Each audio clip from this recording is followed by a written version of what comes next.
Hi hello guys, நீங்கள் பார்த்துட்டு இருக்கிறது வாய்ஸ் ஓவர் தமிழ். நான் உங்கள் புவி. வாட் கம் ஆஃப்டர் லவ் அப்படின்ற ட்ராமாவோட எபிசோட் 4 பார்க்க போகிறோம். இந்த ட்ராமாக்குள்ளே போகிறதுக்கு முன்னாடி நீங்கள் நம்ம சேனலை சப்ஸ்கிரைப் பண்ணலாம். சப்ஸ்கிரைப் பண்ணி அந்த பெல் ஐக்கானை ஆன் பண்ணிக்கோங்க. எபிசோடோட ஸ்டார்டிங்லேயே ஹீரோயின் நல்லா தூங்கிட்டு இருக்காங்க.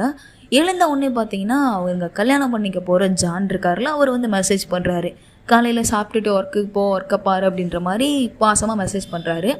அவங்களும் எழுந்து வந்து வீட்டுக்குள்ளே பேசிகிட்டு இருக்காங்க. அவங்க அப்பா தங்கச்சி எல்லோரும் இருக்காங்க. அவங்களுக்குலாம் காஃபிலாம் போட்டு கொடுத்துட்டு அப்படியே பேசிகிட்டு இருக்கும் போது ஹீரோயினுக்கு பிஃபோர் ஒரு லவ் இருந்திருக்கும் இல்லையா, அப்போ வந்து லக்கேஜெலாம் எடுத்துகிட்டு போயிட்டு நம்ம ஹீரோ கூட ஸ்டே பண்ணியிருப்பாங்க. அந்த லக்கேஜெலாம் இந்த இடத்துல இருக்குங்க. அதெல்லாம் எடுத்து ஹீரோயினோட தங்கச்சி என்ன சொல்கிறா, டிஸ்போஸ் பண்ணிடலாம் அப்படின்ற மாதிரி சொல்கிறா. பட் ஹீரோயின் என்ன பண்ணுறா அப்படின்னா, அதில் கையை கூட வைக்காதா அப்படின்னு சொல்லிட்டு அதை பத்திரமா எடுத்துகிட்டு போய் அவங்க ஸ்டோர் ரூம் மாதிரி ஒரு ரூம் இருக்குது, அந்த ரூமில் வச்சிடுறாங்க. அந்த இடத்துல பார்த்தீங்கன்னா இப்போ கூட அந்த பேக்கில் ஹீரோயின் ஹீரோ கூட இருக்கும் போது ஹீரோ கொடுத்த அந்த கீ செயின் இருக்கு இல்லையா, அந்த கீ செயின்லாம் போட்டு வச்சுருக்காங்க. ஹீரோயின் மார்னிங் எங்கே கிளம்புறாங்க அப்படின்னு பார்த்தீங்கன்னா, அவங்களுக்கு வாக்கிங் போகிறது ஒரு செம்ம பெரிய ஹேபிட்டு. அப்படி வாக்கிங் போகும்போது தான் நம்ம ஹீரோவையே மீட் பண்ணாங்க. அப்படி வாக்கிங் போக கிளம்பும்போது அவங்க அம்மா வந்து வீட்டுக்குள்ளே தோட்டம் வச்சுருக்காங்க. அந்த தோட்டத்தில் என்னென்னவோ பண்ணிகிட்ருக்காங்க. அதுக்கு போய் சின்னதாக ஹெல்ப் பண்ணிவிட்டு அவங்க அம்மாவுக்கு ஒரு சின்ன கிஸ் கொடுத்துட்டு அப்படியே வாக்கிங் போகும்போது அந்த இடத்துல ஒரு பிட் ஷாப் அப்படின்ற மாதிரி ஒரு ஷாப்பை பார்க்குறாங்க. அந்த ஷாப்பை பார்த்த உடனே அவங்களுக்கு அந்த திரும்ப அந்த ஜப்பான்லேருந்து அந்த ஓல்டு மெமரிஸ் வந்து க்ரியேட் ஆகுது. அப்படி க்ரியேட் ஆகும்போது அங்கே அவங்க கூட ஒர்க் பண்ணிட்டு இருந்த ஹோட்டலில் ஒர்க் பண்ணிட்டு இருந்த எல்லாரும் கூட உட்காந்து இவங்க கல்யாணம் பண்ணிக்க போகிறாங்க, அதாவது ஹீரோவும் ஹீரோயினும் கல்யாணம் பண்ணிக்க போகிறாங்க அப்படின்னு சொல்லிட்டு ஒரு சின்ன பார்ட்டி அரேஞ்ச் பண்ணி கொடுக்குறாங்க. ஹீரோயின் அதே மாதிரியே போயிட்டு ஹீரோக்கிட்டே அதை பற்றி பேசுகிறாங்க. இதெல்லாம் அவங்க ஹாப்பியாக இருந்த மொமெண்ட்ஸ். அதெல்லாம் பேசி அவங்க குழந்தைக்கு என்ன பேர் வைக்கலான்ற போது கொண்டு டிஸ்கஸ் பண்ணுறாங்க. அப்படி டிஸ்கஸ் பண்ணிவிட்டு அவள் ஃப்ரெண்டுக்கிட்டலாம் சொல்லிட்டு மேரேஜ் பண்ணலாம் அப்படின்ட்டு முடிவு பண்ணுறாங்க. முடிவு பண்ணிவிட்டு அவகிட்ட இருக்க ட்ரெஸ்ஸஸ்லாம் பார்த்தீங்கன்னா ரொம்ப வந்து போர் பீப்புள் யூஸ் பண்ணுவாங்கள்ல, அந்த மாதிரி ட்ரெஸ்ஸஸ் தான் இருக்குது. இந்த மொமெண்ட்டெலாம் அவங்க வந்து வளர்ந்து வரக்கூடிய மொமெண்ட்டு. அப்போல்லாம் அவங்க ரிச்சாகவும் இல்லை, பணமும் இல்லை, காசும் இல்லை, எதுவும் இல்லை. இப்போ நம்ம ஹீரோவும் சரி ஹீரோயினும் சரி ரொம்ப ரிச் பீப்புளாக ரொம்ப சம்பாரித்து செட்டில்டாக இருக்காங்க. அப்போ பார்த்தீங்கன்னா ஹோட்டலில் வேலை பார்க்குறது, க்ளீனிங் வேலை பார்க்குறது, ரோடு க்ளீன் பண்ணுறது, அந்த மாதிரி சின்ன சின்ன வேலை தானே பார்த்துட்ருக்காங்க. அப்போ வந்து அவங்கள்ட்ட பெரிய ட்ரெஸ் எதுவும் கிடையாது. அப்போ நம்ம ஹீரோவும் ஹீரோயினும் ஜஸ்ட்டு வாக்கிங் போகிற மாதிரி வெளியில் பேசிகிட்டே ஏதாவது ஷாப்பிங் பண்ணலாம் அப்படின்னு போகும்போது ஒரு கடையில் பார்த்தீங்கன்னா பெரிய பிரைடுக்கு போடுற மாதிரி ட்ரெஸ்ஸு சூப்பராக இருக்குது. அதை பார்க்கும் போதே அப்படியே ஏஞ்சலுக்கு போட்டால் எப்படி இருக்குமோ அந்த ஃபீல் லைக் அப்படி இருக்குது. அதை பார்த்தோன்னே ஹீரோயின் அப்படியே மயங்கி போய் நிற்கிறாங்க. அந்த ட்ரெஸ்ஸை பார்த்தோன்னே ஒரு எக்ஸைட்மெண்ட் இருக்கும் இல்லையா, என்னடா இவ்வளோ அழகாக இருக்கே அப்படின்னு சொல்லிட்டு பார்த்து நிற்கும் போது நம்ம ஹீரோ இவங்க மயங்கி போய் நிற்கிறத பார்த்துடுறாரு. இவளுக்கு இவ்வளோ பிடிச்சிருக்கு அந்த ட்ரெஸ்ஸு, அப்போவா கடைக்குள்ளே போகலாம் அப்படின்னு சொல்லிட்டு கடைக்குள்ளே கூப்பிட்டு போகிறாரு.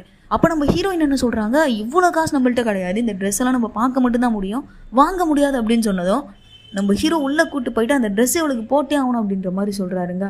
அந்த ஷூவும் அந்த ட்ரெஸ்ஸும் ஒரு மாதிரி வேறு லெவல் காஸ்ட்டாக இருக்கும் போல், பார்க்குறதுக்கு செம்ம ரிச்சாக இருக்குது. அது ஹீரோயின் போட்டு வந்ததும் ஹீரோ பார்த்து அப்படியே மயங்கி போய் நிற்கிறாருங்க. ஏன்னா தேவதை மாதிரி இருக்காங்க அந்த ட்ரெஸ்ஸில், அந்த மாதிரி வேறு லெவல் க்யூட்டாக இருக்குது.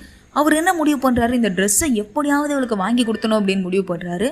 இப்போ நம்ம ஒர்க் பண்ணுறோம் இல்லையா, அந்த ஒர்க்லாம் பத்தாது, அந்த காசுலாம் பத்தாது, வேறு ஏதாவது ஒர்க் போகணும் அப்படின்னு சொல்லிட்டு அவங்க முடிவு பண்ணி என்ன பண்ணுறாரு, ஒரு பெரிய கம்பெனிக்கு இன்டர்வியூ அட்டென்ட் பண்ணுறதுக்காக போகிறாரு.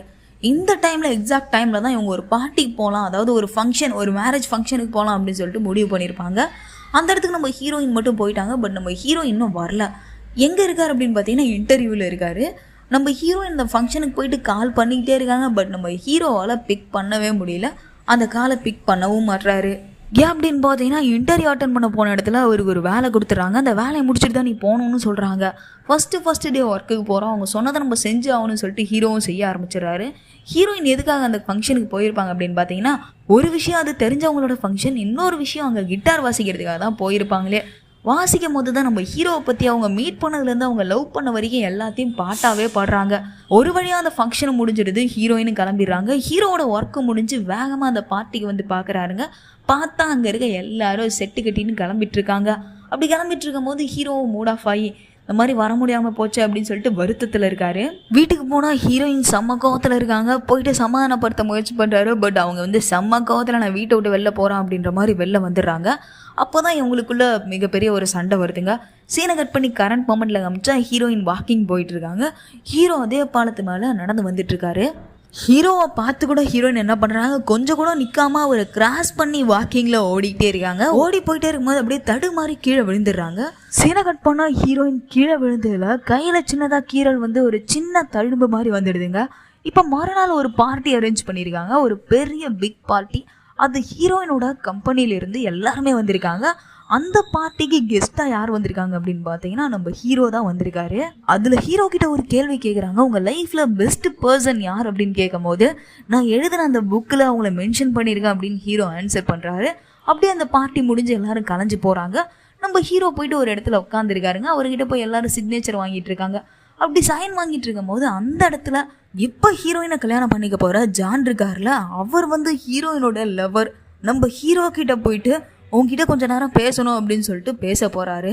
அப்படியே இந்த எபிசோட முடிச்சிடுறாங்க. ஆக்சுவலாக ஹீரோயினோட எக்ஸ் லவர் அப்படின்னு சொல்லலாம், இல்லை லவ்வர்னு சொல்லலாம்.